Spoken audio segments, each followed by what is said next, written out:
ప్రభునందు ప్రియమైన సహోదరి సహోదరులారా, ప్రభు నామానికి మహిమ కలుగును గాక. చేరువచ్చిన మీ అందరికీ, విశేషంగా షిలోహు స్థానిక సంఘ పెద్దలకు, బాధ్యత కలిగిన ప్రియులందరికీ సహోదరి నేను కూడా ఏకీభించి ప్రేమవందనాలు తెలియచేస్తున్నాము. చాలా సంవత్సరాల క్రిందట షిలోహులో జేఎస్ జార్జి గారు ఉన్న దినాల్లో కొన్ని సమయాలు ఇక్కడ దీని ద్వారా ఇతర స్థలాల్లో అనగా ఇతర సంఘాల్లో జరిగిన కూడికల్లో కూడా కొంత పరిచర్య చేయడానికి ప్రభు అవకాశం కలిగించారు. ప్రభు ఈ 2023 సంవత్సరం దసరా సెలవు దినాల్లో 3 దినాలుగా ఏర్పాటు చేయబడిన ఈ కూడికల్లో దేవుని దాసులు శామ్యుల్ గారిని, బ్రదర్ వెంకటరత్న గారిని, అలాగే బ్రదర్ ఎబెనెజర్ గారిని వాడుకుంటూ వస్తున్నారు. సకాలంగా రాలేకపోయామని బాధ ఉన్నది.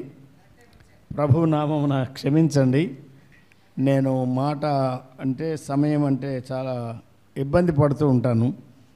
అయితే మధ్యాహ్నం కూడికకు అందుకుంటాము అని చెప్పకపోతే బాగుండేది. అది వివాహం అయిపోయింది. ఏం చేయడానికి వీలు లేదు, తప్పించుకోవడానికి వీలు లేకపోయింది. 10 గంటలకు ప్రారంభించాలంటే 10 లేదు, 11 లేదు, 12 కూడా లేదు. ఇక చిన్న సర్దుబాటు చేయమని కూడా అడిగాను నేను. 2 వర్తమానాలు అందించేవారు ఉన్నారు. ఒకరు వర్తమానం అందించిన తర్వాత మ్యారేజ్ చేసి నేను వెళ్ళిపోతాను, తర్వాత చేయండి అని అంటే అలాగే అన్నారు. కానీ మళ్ళీ మీరు మ్యారేజ్ చేస్తే ఎవరు ఉండరు ఇక్కడ. ఇప్పుడు అందరూ ఎప్పుడు ఏం చెప్పాలో బాగా నేర్చుకున్నారు కనుక మనం వారికి ఏం చెప్పలేం. బాధపడుతూనే వచ్చాం. దేవుని వాక్యాన్ని చదువుకుందాం. దేవుని దాసులు ఏ విషయాలు అందిస్తున్నారో మాకు తెలియదు, కానీ నెహెమ్యా గ్రంథములో 12వ అధ్యాయంలో, నెహెమ్యా గ్రంథం 12వ అధ్యాయం 27 నుండి 30 వరకు ఉన్న వచనాలు నేను చదువుతున్నాను. The book of Nehemiah chapter 12 beginning at words 27 to 30. 27 నుండి. యెరూషలేము ప్రాకారమును ప్రతిష్ఠించు కాలములో వారు ఆ ప్రతిష్ఠ ఆచారమును స్తోత్ర గీతములతోనూ పాటలతోనూ స్వరమండల సితారా చేయి తాళములతోనూ సంతోషముగా జరిగించున్నట్లు లేవీయులను తమ సకల స్థలములలో నుండి యెరూషలేమునకు రప్పించుటకు పూనుకొనిరి. అప్పుడు గాయకుల వంశస్థులు యెరూషలేము చుట్టూ ఉన్న మైదాన భూమిలో నుండి, నెటోపాతి యొక్క గ్రామములలో నుండి కూడుకొని వచ్చిరి. మరియు గిల్గాలు యొక్క ఇంటిలో నుండి, గెబ యొక్కయు అజ్మాబెత్ యొక్కయు పొలములలో నుండి జనులు వచ్చిరి. ఏలైనగా యెరూషలేము చుట్టూను గాయకులు తమకు ఓళ్లను కట్టుకొని ఉండిరి. యాజకులను లేవీయులను తమను తాము పవిత్రపరచుకున్న తరువాత జనులను, గుమ్మములను, ప్రాకారమును పవిత్రపరచిరి. చిన్న ప్రార్థన చేద్దాం. ప్రార్థనతోనే ప్రారంభించారు, ప్రార్థన కూడా చేశారు. పాటలు ఎక్కువగా పాడి మీరు కనిపెడుతూ వచ్చారు. ప్రభువుకు అప్పగించుకొని కొద్ది నిమిషాలు మన వాక్యం విందాం. తర్వాత కూడికల్లో సర్దుబాటు చేయొచ్చును. స్తోత్రార్హుడా, మహాఘనుడా, భీకరుడా, అద్వితీయ సత్యదేవ, అల్పులము, అగ్నికే తగిన మమ్మను ప్రేమించారు, రక్షించారు. మాత్రమే కాక ఆ సంఘము సత్యమునకు స్తంభమును ఆధారమునై ఉన్నదని సరైన సంఘ సహవాసము మాకు అనుగ్రహించారు. నరసరావుపేటలో షిలోహు క్రిస్టియన్ అసెంబ్లీని అనేక సంవత్సరాలుగా మీరు వాడుకుంటూ వచ్చారు. మహిమలో చేరిపోయిన మీ దాసులు, దాసురాండ్రను బట్టి మీకు వందనాలు. కుటుంబాలను బట్టి మీకు స్తోత్రములు. పెద్దలు ఎవరెవరు బాధ్యత కలిగి ప్రయాసపడి సంఘాన్ని కాపాడుతూ వస్తున్నారు, వారిని దీవించండి. మీ కృపను బట్టి కొద్ది సమయం సహవాసం మాకు అనుగ్రహించారు. వర్తమానం మీరే అందించండి. మనుష్య బలహీనతలు వాక్య పరిచర్యకు ఆటంకము కాకుండా చేయ వాక్యమై ఉన్న క్రీస్తు యేసు నామమున వేడుకొనుచున్నాం తండ్రి, ఆమేన్. ప్రభునందు ప్రియమైన సహోదరి సహోదరులారా, దైవ గ్రంథంలో ప్రతి గ్రంథం అంటే పాత నిబంధనలో ఉన్న ఆదికాండం మొదలు మలాకీ వరకు, అలాగే మత్తయి సువార్త మొదలు ప్రకటన వరకు 66 గ్రంథాలు అవి దేవుని సంకల్పాన్ని మనకు తెలియచేసే గ్రంథాలు. ప్రభువును అంగీకరించిన ప్రారంభ సంవత్సరాల నుండి నాకు ప్రభువు కలిగించిన ఒక కోరిక, ఒక ఆశ, దేవుని గ్రంథాన్ని, ఆ గ్రంథములో ఉన్న సందేశాన్ని, దేవుని సంకల్పాన్ని నాకుగా నేను తెలుసుకోవాలని. అప్పట్లో నేను సేవకు పిలువబడలేదు, ఉపదేశకుడును కూడా కాదు. విద్యార్థిగా ఉండగానే ప్రభు ఆ ఆశ నాలో పుట్టించాడు. కొంతమందికి వెళ్ళి బైబిల్ కాలేజీల్లో, స్కూల్స్లో కొన్ని సంవత్సరాలు గడిపి చదవగలిగిన అవకాశం ఉన్నట్టుగా నాకు వీలు కాలేదు. ఎస్సీ కాలేజీలో చదువుతున్న దినాల్లో మరి ఎంఏ ప్రసాదరావు గారు అక్కడ లెక్చరర్గా, ఇక్కడ జేఎస్ జార్జ్ గారు లెక్చరర్గా, అక్కడ విజయవాడలో జాషువా గారు లెక్చరర్గా. ఆ రోజుల్లో లెక్చరర్స్ చాలా తక్కువ మన సహవాసంలో ఉండి సంఘాలని కాపాడుకుంటూ వచ్చారు. ఆ సహవాసంలో సుగుణరావు గారు, నేను కూడా ఎదగడానికి ప్రభు మాకు మంచి అవకాశం ఇచ్చాడు. ఇటీవలనే సుగుణరావు గారు ప్రభు దగ్గరికి వెళ్ళడం, అలాగే నాకు చాలా ముఖ్యమైన ఒక స్నేహితుడు మాథ్యూ పాల్ గారు, కేరళ. ఆయన వేదాంత సంబంధంగా చాలా సంవత్సరాలు చదువుకున్నారు, మంచి భక్తిపరుడు, ఆయన గొప్ప ప్రార్థన వీరుడు. భక్సింగ్ గారు, ప్రభుదాస్ గారు ఎలాగూ ప్రార్థనాపరులుగా గుర్తించబడ్డారో, కేరళలో ప్రసంగికులు, బోధకులు, ఉపదేశి అంటారు, చాలామంది ఉన్నారు, కానీ ప్రార్థనాపరుడుగా గుర్తించబడిన సహోదరుడు మాథ్యూ పాల్గా. దాదాపుగా ఆయన నేను ఒకేసారి పుట్టాం. అంటే లోకానికి ప్రభు పంపించాడు, మరి ఆయన వెళ్ళిపోయాడు, నేను ఇక్కడే ఉండిపోయాను. ప్రభు ఎవరిని ఎలా వాడుకుంటాడో, ఎవరి పట్ల ఆయన చిత్తమేమిటో మనకు తెలియదు, కానీ ఇవి హృదయాన్ని కలచివేసేటువంటివి సందర్భాలు. అయినా ప్రభు చిత్తాన్ని మనము ప్రశ్నించము. వాక్యము సొంతంగా ప్రభు పాదాల దగ్గర చదువుతూ ధ్యానం చేస్తూ ప్రభు దగ్గర కనిపెట్టినప్పుడు ఆయన తన ఆత్మ ద్వారా నేర్పించే విధానం అది చాలా దీవెనకరమైనదిగా ఇన్ని సంవత్సరాల్లో నేను గమనిస్తూ ఉన్నాను. నెహెమ్యా గ్రంథం స్టీవర్ట్ బైబిల్ కాలేజీలో ఉండగా అక్కడ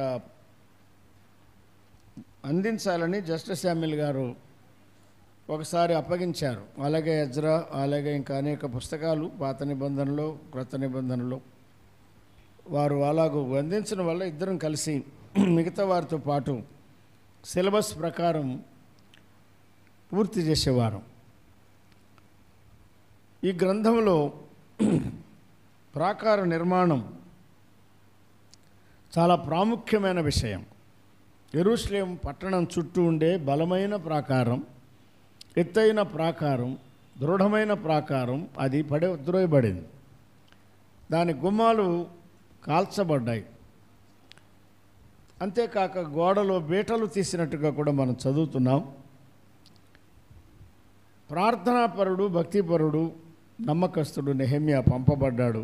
ఆ పని కొరకు ప్రార్థించాడు, మొదటి అధ్యాయం. పంపబడ్డాడు, 2వ అధ్యాయం. అదే అధ్యాయంలో ఆయన అందరినీ సమకూర్చి వారిని పనికి పురికొల్పాడు. తర్వాత వారు పని ప్రారంభించారు. 3వ అధ్యాయం చాలా రద్దీగా పనిచేశారు. ఆసక్తితో వారు చేసిన పని దాదాపు 50% పూర్తి చేయడానికి వీలైంది. అందరూ అన్ని రకాల పనివారు దానిలో ప్రభు పని అని గోడ పనిని వారు ముఖ్యమైనదిగా ఎంచి ఏకీభవించారు. 4వ అధ్యాయంలో కూడా ఆటంకాల మధ్య పని ఆపకుండా వారు పని చేశారు. 5వ అధ్యాయంలో పని పూర్తి కావాల్సిందే, కానీ 5వ అధ్యాయంలో వారి మధ్యనే కొన్ని సమస్యలు, కొన్ని చిక్కులు ఉన్నందువల్ల, అసమాధానం ఉన్నందువల్ల పని చేయలేకపోయారు.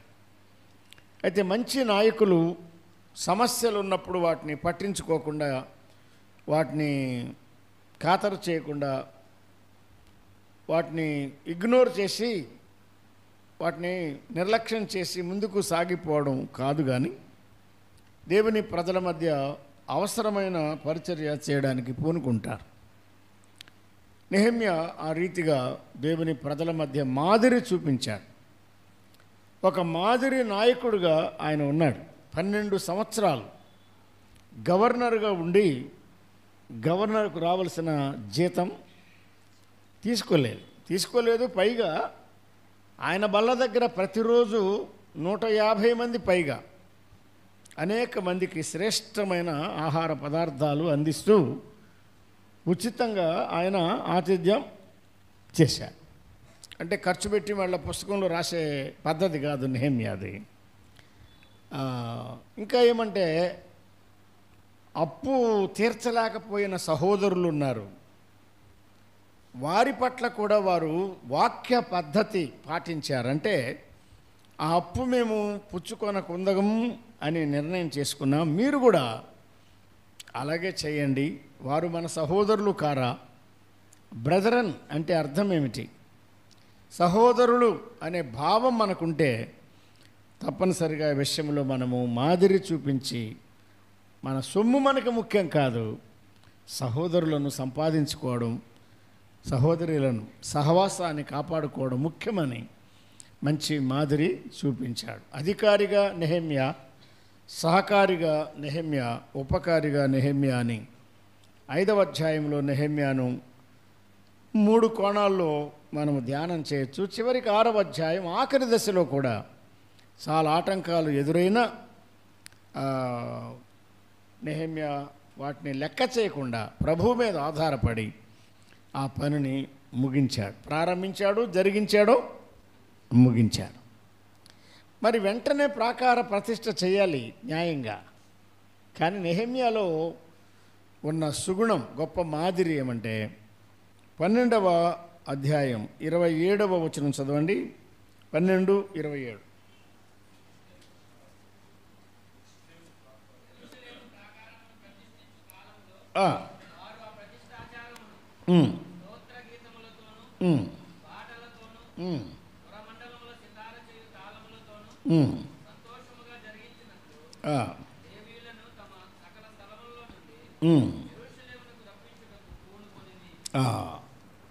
ఏడవ అధ్యాయం, 8వ అధ్యాయం, 9వ అధ్యాయం, 10వ అధ్యాయం, 11వ అధ్యాయం, 5 అధ్యాయాల్లో కనీసం 5 గొప్ప కార్యాలు జరిగించిన తర్వాతనే ప్రాకారాన్ని ప్రతిష్ఠించాలని వారు పూనుకున్నారు. ఎందుకు అలా జరిగింది అనేది కొద్ది ఆలోచన చేద్దాం.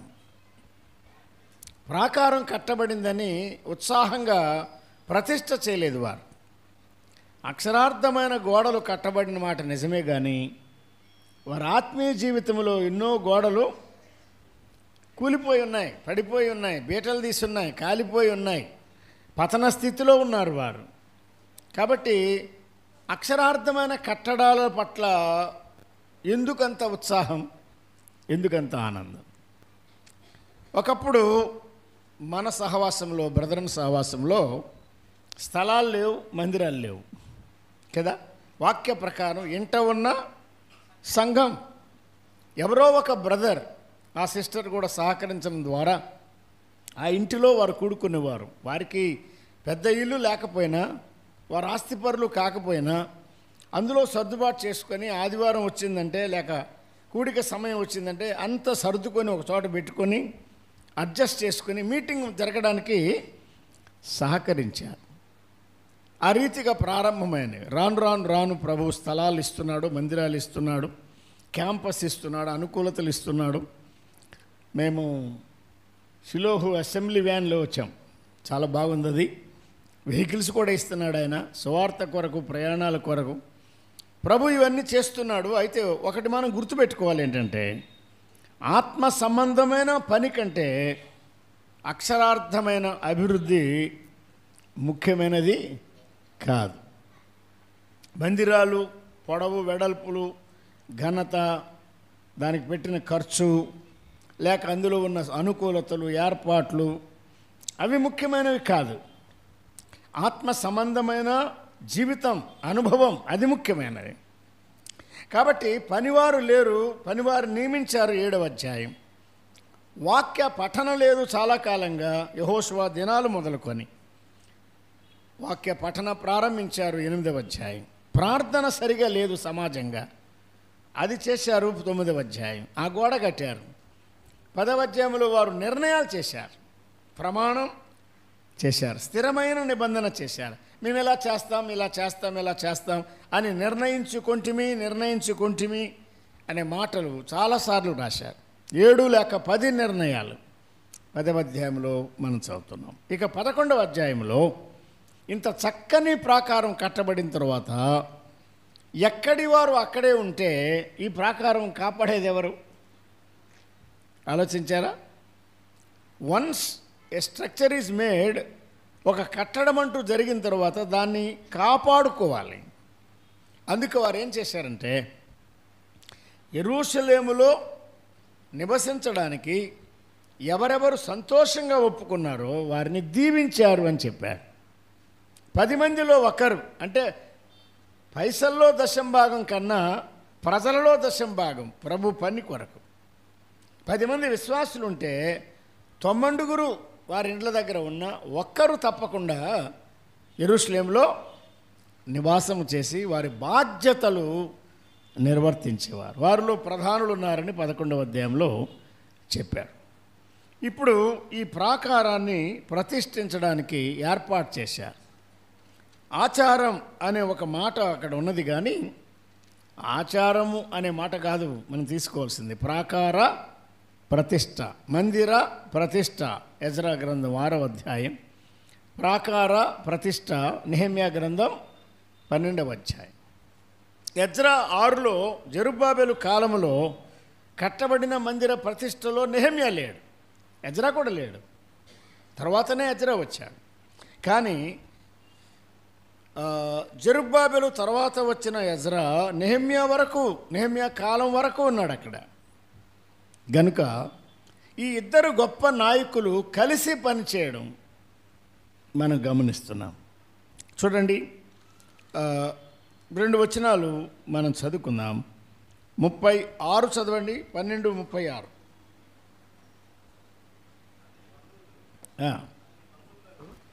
షమయ, అజరేలు, మిలలై, గెలయి, మాయి, నెతనేలు, యోధ, హనాని అనువారు వీరు దైవజనుడకు యొక్క వాద్యములను వాయించుచూ పోయిరి. వారి ముందర శాస్త్రియగు ఎజ్రాయు నడిచెను. ఆ వచనం చివరి భాగంలో ఏమన్నాడంటే శాస్త్రియగు ఎజ్రా అన్నాడు. ఒక భాగము ఎజ్రా నాయకత్వంలో వారు ఆ ప్రతిష్టలో సాగిపోతున్నారు.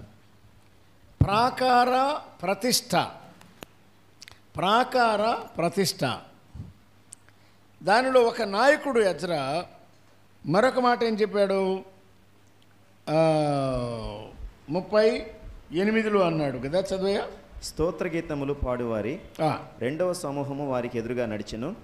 వారి వెంబడి నేనును వెళ్ళి తిని ప్రాకారం మీదనున్న సగం మంది కొలముల గోపురం అవతల నుండి వెడల్పు ప్రాకారం వరకు వెళ్ళిరి.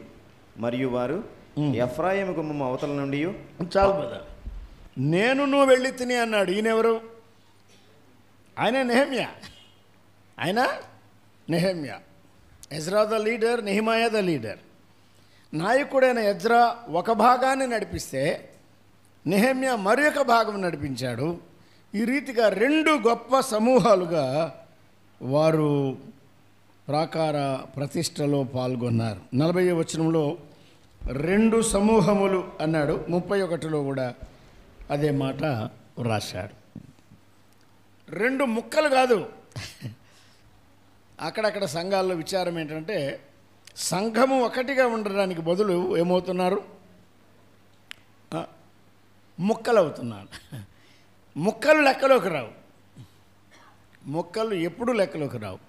ఎక్కడైనా క్రొత్తగా ఆత్మల అవసరాన్ని బట్టి అక్కడ మనం సువార్త ప్రకటించి పని చేస్తే, ప్రభువు ఆత్మల్ని ఇస్తే అక్కడ ఒక సంఘం కొత్తగా ఏర్పడాలి. అంతేగాని ఏర్పడిన సంఘములో నుండి కలవలేక ఏకీవించలేక వేరైపోతే అది సంఘము అని పెద్దగా గుర్తించడానికి వాక్య ప్రకారం వీలు లేదు.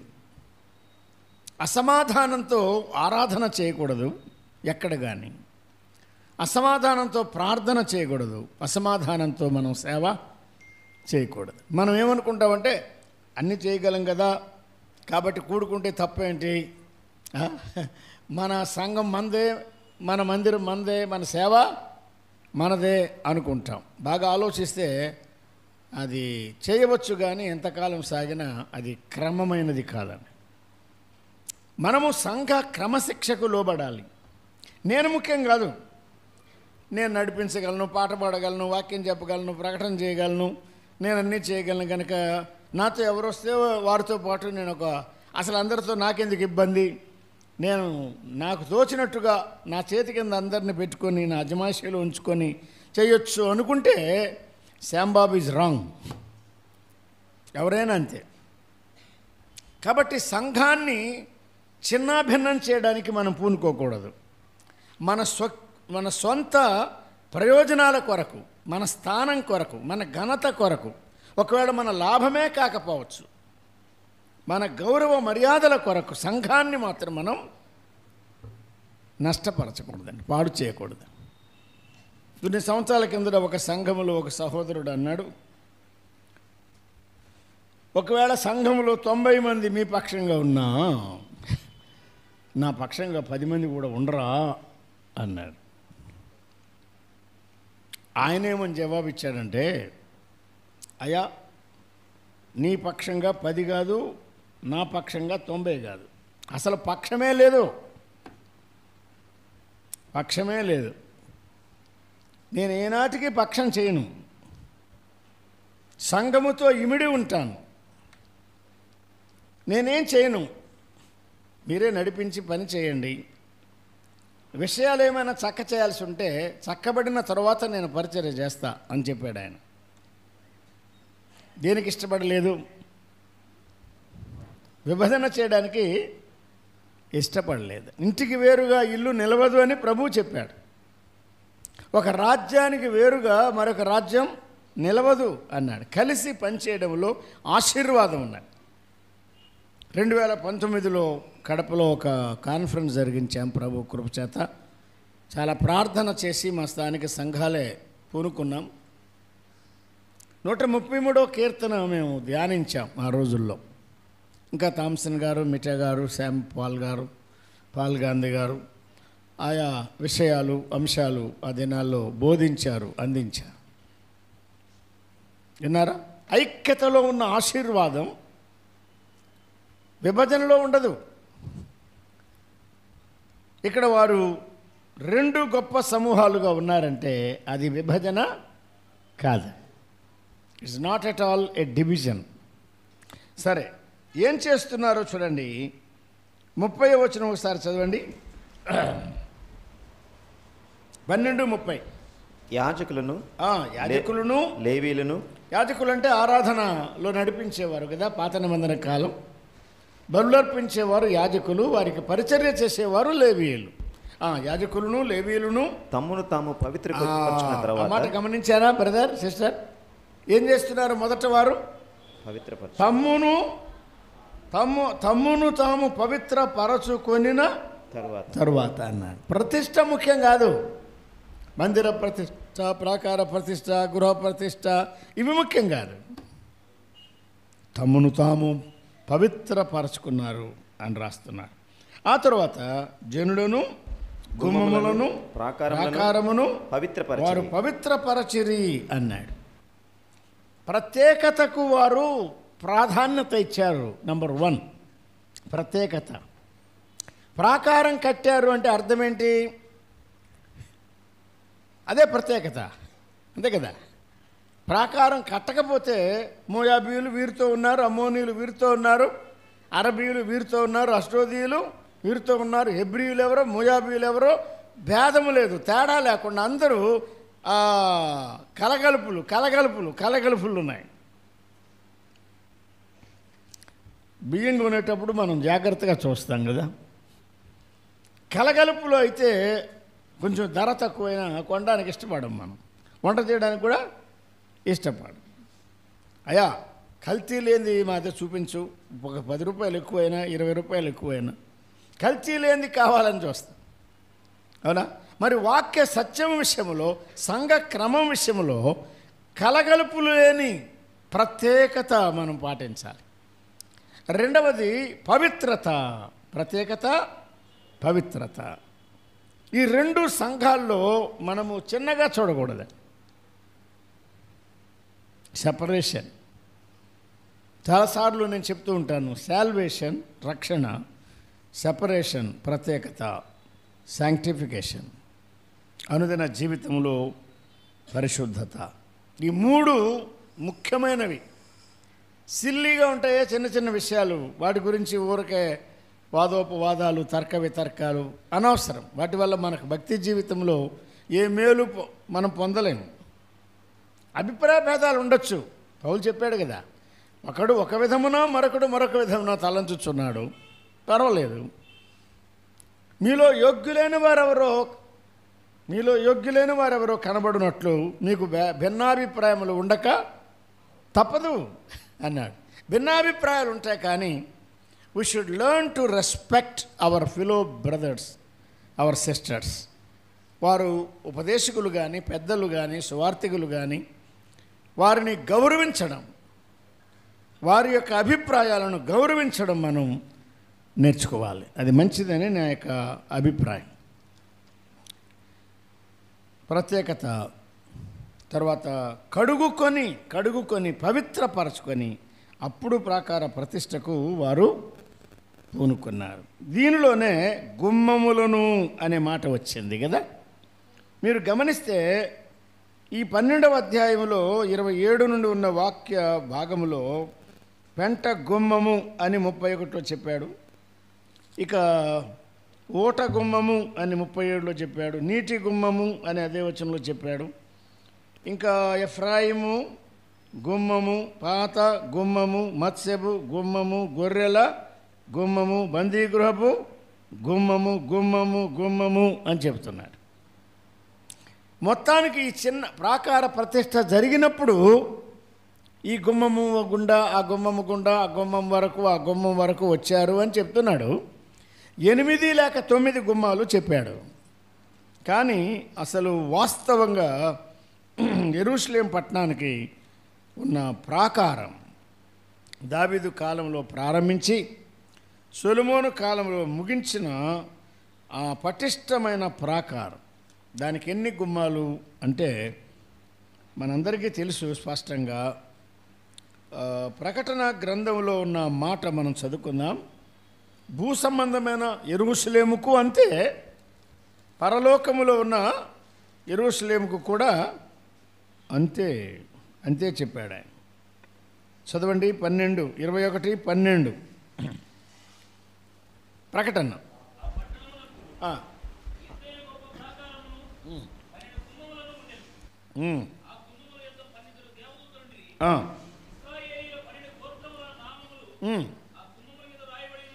ఇక తర్వాత అదే వివరించాడు. తూర్పు వైపున 3 గుమ్మాలు, ఉత్తర వైపున 3 గుమ్మాలు, దక్షిణ వైపున 3 గుమ్మాలు, పశ్చిమ వైపున 3 గుమ్మాలు 12, దూతలు 12, ఇశ్రాయేలు గోత్రముల నామములు 12 గోత్రముల నామములు వాటి మీద వ్రాయబడను అన్నాడు.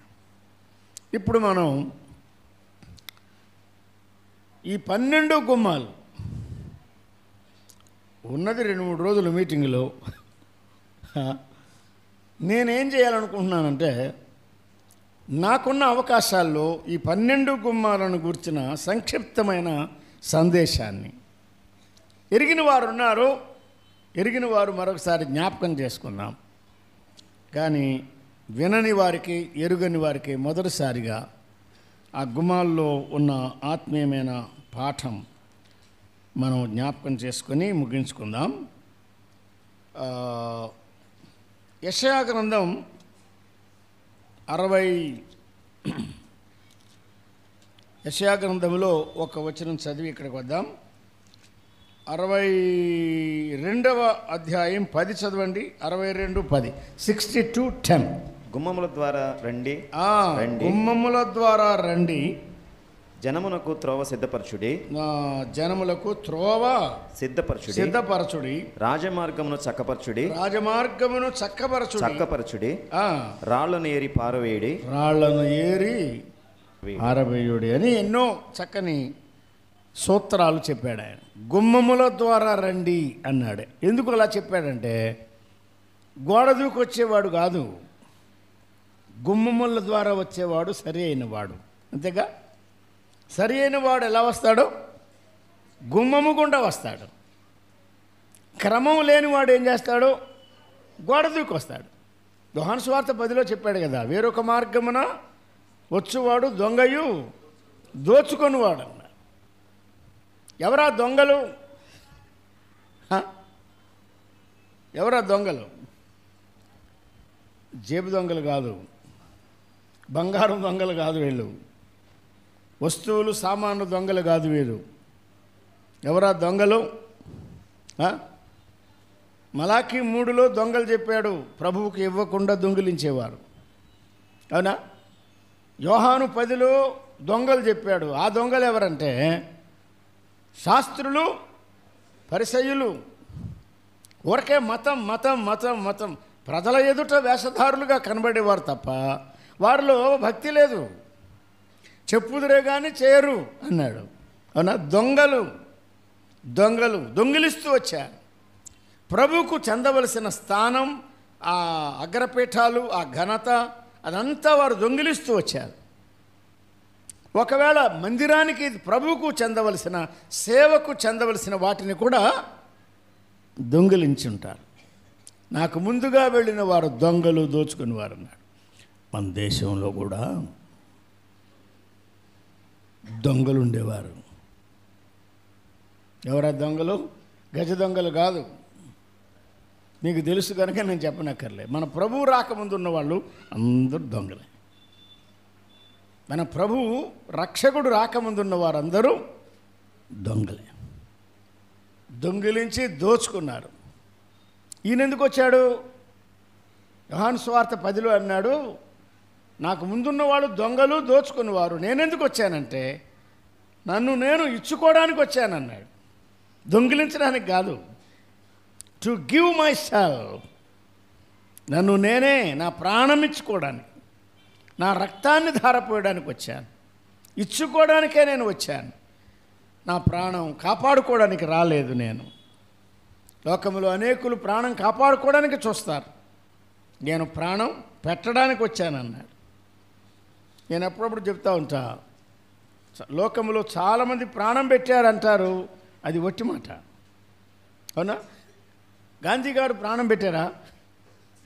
ఇందిరాగాంధీ ప్రాణం పెట్టిందా? పోయిందా? రాజీవ్ గాంధీ ప్రాణం పెట్టాడా? పోయిందా? రాజశేఖర రెడ్డి గారి సంగతి ఏంటి? ఎవరిని పొట్టి శ్రీరాములు గారి సంగతి ఏంటి? ఉపవాసం చేసి పోయిందంతే. వీళ్ళదంతా పోయిన కేసులే కానీ పెట్టిన కేసులు కాదు ఇవి. మన ప్రభు ప్రియ రక్షకుడు ఎవరంటే ప్రాణము పెట్టిన రక్షకుడు ఆయన. నా ప్రాణం పెట్టడానికి నాకు అధికారం ఉంది, తిరిగి తీసుకోవడానికి కూడా నాకు అధికారం. ఇది నా తండ్రి వల్ల నేను పొంది ఉన్నాను అన్నాడు. మరి ఎందుకు వచ్చానంటే గొర్రెలకు జీవము కలుగుటకు, to give them life and life in abundance. జీవము ఇవ్వడానికి వచ్చాను, సమృద్ధిగా జీవము నా గొర్రెలకు ఇవ్వడానికి నేను వచ్చాను. ఒక్క మందగా ఉండాలని నా ఉద్దేశం. వారు యూదులైనా వారు అన్యులైనా అంగీకరించే వారందరూ దేవుని మందగా ఉండాలని. తీసుకోవడానికి వచ్చారు దొంగలు, దోచుకునేవారు. ఈయన ఇవ్వడానికి వచ్చాడు. He is known for his sacrifice. ఆయన త్యాగం, ఆయన సమర్పణ చూడండి, ఏమీ దాచుకోలేదు. ఏమీ దాచుకోలేదు, తను తానే అప్పగించుకున్నాడు. నేను అప్పగించుకోకపోతే మీరు నన్ను ఏమీ చేయలేరు. ఇదిగో మనుష్య కుమారుడు పాపుల చేతికి అప్పగింపబడుచున్నాడు అని అప్పగించుకున్న తర్వాత ఆయన్ని బంధించారు. లేకపోతే ఆయన చేతుల్లో మేకులు కొట్టగలరా? ఆయన తలలో ముళ్ళ కిరీటం, ఇనుప మేకులతో ఉన్న ఆ కిరీటాన్ని వారు దించగలరా? అసలు ఏడవగలరా? కొట్టగలరా? చెంపలు పెరకగలరా? వెంట్రుకలు పెరకగలరా? వారు చేసిన కార్యాల్లో ఏది చేయలేరు. వారు ఎవరిని వెతుకుతున్నారు అని అడిగితేనే నజరేయుడైన యేసును అన్నారు. నిన్నే అనాలి కదా, వారు నిన్నే అనాల్సింది, అనలేకపోయారు. ఎందుకంటే ఆయన యేసుక్రీస్తు అని వారు మీరేం చెప్పడంలా గుర్తుపట్టలేకపోయారు. ఎందుకు? ఆయన వేదన పడి ఆతురపడి తండ్రి సన్నిధిలో తన్ను తాను నలగగొట్టుకొని ఆ గెత్సెమనే గానుగలో ఆత్మ సాధకం చేసుకొని వస్తున్నాడు.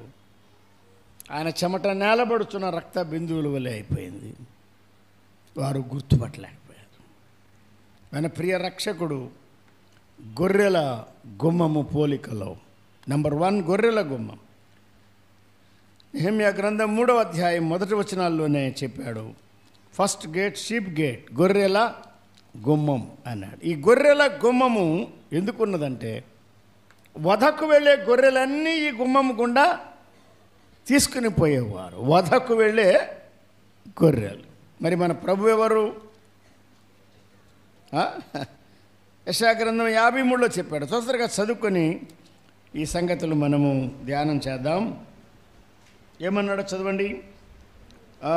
మనందరి దోషము అతని మీద మోపెను 6-7వ వచనం చదువుదాం. అతడు దౌర్జన్యము నొందెను. యెషయా గ్రంథం 53లో అతడు దౌర్జన్యం నందెను, బాధింపబడినను అతడు నోరు తెరవలేదు.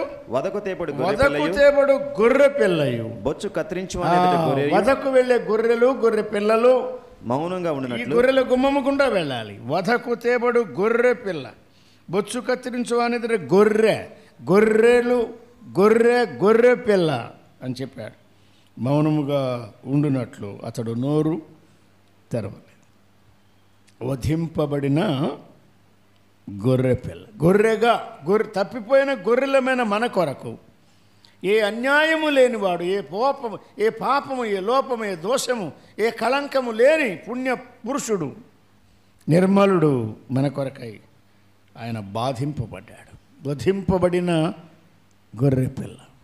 ఎప్పుడు వధించబడ్డాడు అంటే కలవరి సిలువలో కాదు, జగదుత్పత్తి మొదలుకొని అన్నాడు. దేవుని సంకల్పములో జగదుత్పత్తి మొదలుకొని వధింపబడిన గొర్రె పిల్ల. అయితే కాలము సంపూర్ణమైనప్పుడు ప్రత్యక్షమయ్యాడు. కలువరి సిలువలో తండ్రి వలన ఆయన వధింపబడ్డాడు. ఖడ్గమా నా కాపరి, నా సహకారి మీద పడు అన్నట్టుగా. మరి ఆయన పిల్లలమైన మనమెవరం అంటే 44వ కీర్తనలో ఒక మాట చూడండి. ఇదే సంగతి రోమా 8లో కూడా చెప్పాడు. ఒక్కచోట మాత్రం మనం చదువుదాం. కీర్తన 44లో మనం ఎలా ఉన్నాం? 11లో అన్నాడు చూడండి. 44:11 భోజన పదార్థముగా ఒకడు గొర్రెలను అప్పగించున్నట్లు నీవు మమ్మను అప్పగించి ఉన్నావు. నీవు మమ్మను అప్పగించి. మళ్ళీ 22లో ఏమంటాడంటే నిన్ను బట్టి దినమెల్లా మేము వధింపబడుచున్నాము, వధకు సిద్ధమైన గొర్రెలమని ఎంచబడుచున్నాం. బ్రదర్ సిస్టర్, ఎప్పుడైనా ఈ వాక్యం నీ పక్షంగా నెరవేరిందా? వధకు సిద్ధమైన గొర్రెగా నీవు ఎప్పుడైనా ఎంచబడ్డావా? నీ అనుభవంలో ఎప్పుడైనా ఉందా? తప్పు చేసి కాదు, నీతిగా నిలిచి వధకు సిద్ధమైన గొర్రెలుగా ప్రభు నిమిత్తం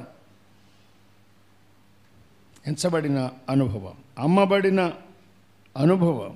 నీవు మమ్మను అప్పగించావు.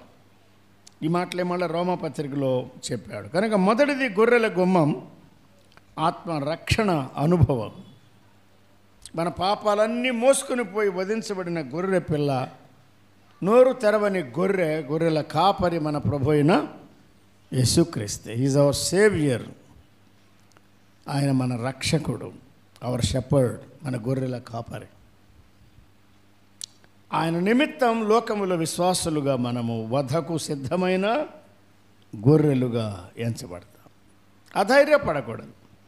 మత్తయి సువార్తలో చెప్పాడు, మార్కులో, లూకాలో, యోహానులో చెప్పాడు. సరే, ఇంకా ఆ విషయాలు మీరు ధ్యానం చేయండి. ఆత్మ రక్షణ అది మొదటి అనుభవం. మొదటి గుమ్మము గుండా, ఆ ప్రాకారం మొదటి గుమ్మము గుండా మనం లోపలికి రావాలి. మన జీవిత కాలం అంతా గొర్రెలుగా ఉండాలి. గొర్రెలో ఉన్న లక్షణం ఏమిటి? సాత్వికుడను, దీన మనస్సు గలవాడను అని చెప్పాడు. రెండవది, నెహెమ్యా గ్రంథంలో 3వ అధ్యాయంలో మత్స్యపు గుమ్మము చెప్పాడు కదా. మీకు కనబడిందా? 3వ అధ్యాయం మొదటి వచనాల్లోనే ఆ సంగతులు రాయబడ్డాయి. మత్స్యపు గుమ్మం అంటే చేపలు, ఫిష్ గేట్ అయినా. ఆత్మరక్షణ పొందిన మనము మత్స్యపు గుమ్మం యొక్క అనుభవానికి రావాలి. చేపలు అంటే ఆత్మలు. అవును. కాబట్టి ఆత్మరక్షణ పొందిన మనం చేపలు పట్టాలి, మనుషుల్ని పట్టాలి. ఎంతమందిని పట్టారు? మన సాక్ష్యం ద్వారా, మన ప్రయాస ద్వారా, మన గృహదర్శనాల ద్వారా, మన పత్రిక పంపకం ద్వారా ఎంతమందిని మనం, ఎన్ని చేపలు పట్టగలిగాం? గాలం వేసి పట్టామా, వల వేసి పట్టామా? ఎన్ని ఆత్మలను సంపాదించాం? లూకాసు వార్త 5లో ఒక్క వచనం మాత్రం దానికి సహాయకరంగా చదువుకుందాం. దీనిలో ఉన్న పాఠం మనకు తెలిసిందే, ఒక ఐడియా, సెంట్రల్ ఐడియా. లూకాసు వార్త 5లో మంచి అనుభవం కలిగిన నేర్పరులైన జాలరులు ఉన్నారు అక్కడ. ఎవరు వీళ్ళు? చేపలు పట్టడం తెలిసినవారా, తెలియనివారా? తెలిసినవారే, బాగా తెలిసినవారు. అసలు వాళ్ళ అనుభవం ఎంత గొప్పదంటే, ఏ సమయంలో, అదే గలిలయ సముద్రంలో, ఏ ప్రాంతంలో ఏ రకమైన చేపలు పడగలవో ఎరిగి వల వేసేవాళ్ళు. బాగా తెలుసు, మాస్టర్స్ అంతే వాళ్ళు. పేతురు కానీ 6, కనీసం 12 మందిలో 6 జాలరులే. వారికి జీతగాళ్ళు ఉన్నారు, దోణులు ఉన్నాయి, వలలు ఉన్నాయి. అవునా? అంత అనుభవం కలిగిన వారు రాత్రంతా ప్రయాసపడ్డారు. దేనికి? చేపలు పట్టాలని. ఇదంతా బైబిల్ పూర్తిగా రాయబడలేదు, కానీ నేనేమనుకుంటున్నానంటే, ఆయనే సృజించాడు కదా చేపలను. ఆల్ ఫిష్, జాగ్రత్త. ఈ రాత్రి మా వాళ్ళు వస్తారు, వలేస్తారు, అస్సలు పడద్దు అక్కడ. మా వాళ్ళు వస్తారు, వలేస్తారు, వాళ్ళు ఎంత చేతులు విసిరినా అస్సలు పడద్దు, పక్కన ఉండండి. ఓకే సార్, ప్రభు చిత్తం ప్రభు అని చేపలని లోబడ్డాయి. ఎక్కడ రాయబడిందంటే నేను ఎక్కడ చూపించేది? మరి ఏమైంది? ఆయన వచ్చాడు, ఏమయ్యా మీ సంగతి అంతా అర్థమైంది, వేయండి ఇప్పుడు వల వేయండి అన్నాడు. రాత్రి అంతా వేసాం కదయ్యా, మళ్ళీ కొత్తగా వేయమంటావేంటి అనలే. అయినను నీ మాట చొప్పున వల వేస్తాం. విధేయత, దేనత్వం. గుడి ప్రక్క వేయమన్నాడు ఆయన. వేయగానేమైంది? ఇప్పుడు మా వాళ్ళు వచ్చి వల వేస్తున్నారు, అక్కడికి చేరుకోమన్నాడు. అయిపోయింది, వచ్చేసి పడిపోయింది. ఎక్కడవి? అక్కడవే. మరి అక్కడవే ఎందుకు పడలేదు? ఆయన వాళ్ళకి పాఠం నేర్పించాలని ఉన్నాడు, వాళ్ళని ఫెయిల్ చేయాలని ఉన్నాడు. నన్ను ఫెయిల్ చేయడానికి, నాకు పాఠం నేర్పడానికి ప్రభు అనుమతిస్తాడు, ఉద్దేశిస్తాడు. నేను ఒప్పుకోవాలి దాన్ని. నేనేది నిలబడితే చెప్పేస్తా అనుకున్నా, ఫెయిల్ చేస్తా. అసలు నేనంటే ఏంటనుకుంటున్నారు? ఆయన ఫెయిల్ చేస్తాడు.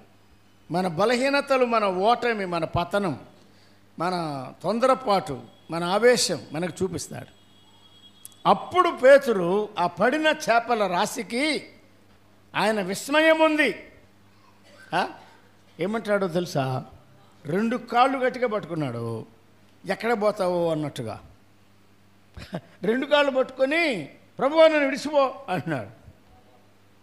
అంటే నన్ను విడిచి పోవద్దు అనే భావం.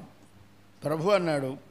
చూడండి ఈ మాట 10వ వచనం, లూకా 5:10 చదువు. అలాగున సీమోనుతో కూడా పాలివారైన జెబెదయి కుమారులకు యాకోబును యోహానును విస్మయం పొందిరి. అందుకు యేసు భయపడకము. ఇప్పటి నుండి మాట పట్టుకోండి. ఇప్పటి నుండి నీవు చేపలు కాదు పట్టేది, మనుషులను పడతావు అన్నాడు. విన్నారా? మరి చేపలు పట్టాలా మనుషులను పట్టాలా? మనుషులను పట్టాలి. లోక 5లో ప్రభువు చెప్పాడు, కానీ అపోస్తుల కార్యాలు 2 వచ్చే వరకు అది నెరవేరలే. చూసారా? 3.5 సంవత్సరాల తర్వాత నెరవేరు. నీవు మనుష్యులను పట్టు జాలరివై ఉంటావు. గొర్రెల గుమ్మము ఆత్మ రక్షణ అనుభవం, మత్స్యపు గుమ్మము ఆత్మల సంపాదన అనుభవం. 3వది కూడా జ్ఞాపకం చేసుకొని ఈ పూట మనం ముగించుకుందాం. 3వ గుమ్మం ఏం చెప్పాడంటే పాత గుమ్మము అన్నాడు. నెహెమ్యా గ్రంథం 3వ అధ్యాయం వచనం 6వ వచనం కదా. పాత గుమ్మమును బాగు చేయువారు ఎవరన్నా కానీ వారి పేరు రాశారు. ఇది పాత గుమ్మం అన్నాడు. ఏన్షియంట్ గేట్, అది ఓల్డ్ గేట్, పాత గుమ్మం అన్నాడు. ఈ పాత గుమ్మము మన ప్రభువును చూపించేదే, అవునా? మీకా గ్రంథం 5వ అధ్యాయం 2వ వచనం చదవండి. మీకా 5:2 ఏం చెప్పాడు?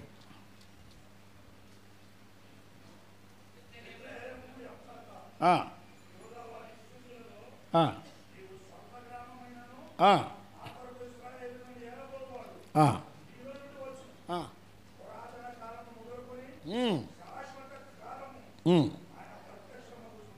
మాట గమనించారా? ఏది మొదలుకొని ఆయన పురాతనుడు. పురాణాల కంటే పురాతనుడు ఆయన. మీరెన్ని చెప్పినా వీటన్నిటికన్నా ముందున్నవాడు ఆయన. అసలు నాకన్నా ముందు ఎవరైనా ఉన్నారా? ఉంటే రండి, తీసుకురండి, ఆధారం చూపించండి. ఏది ఎవిడెన్స్? ఏది లేదే. కట్టుకథలే, పుక్కిటి పురాణమే, కానీ ఆధారం లేదండి. ఎస్ఆనందం గారు చెప్పేవారు, రైల్లో వెళ్తూ ఉండగా ఒక పెద్ద పండితుడు ఆయన ఎదురుగా కూర్చున్నాడు. ఈయన బైబిల్ చదువుకుంటూ ఉంటే ఆయన కదిలించుకున్నాడు. ఇద్దరు మాట్లాడుతూ ఉండగా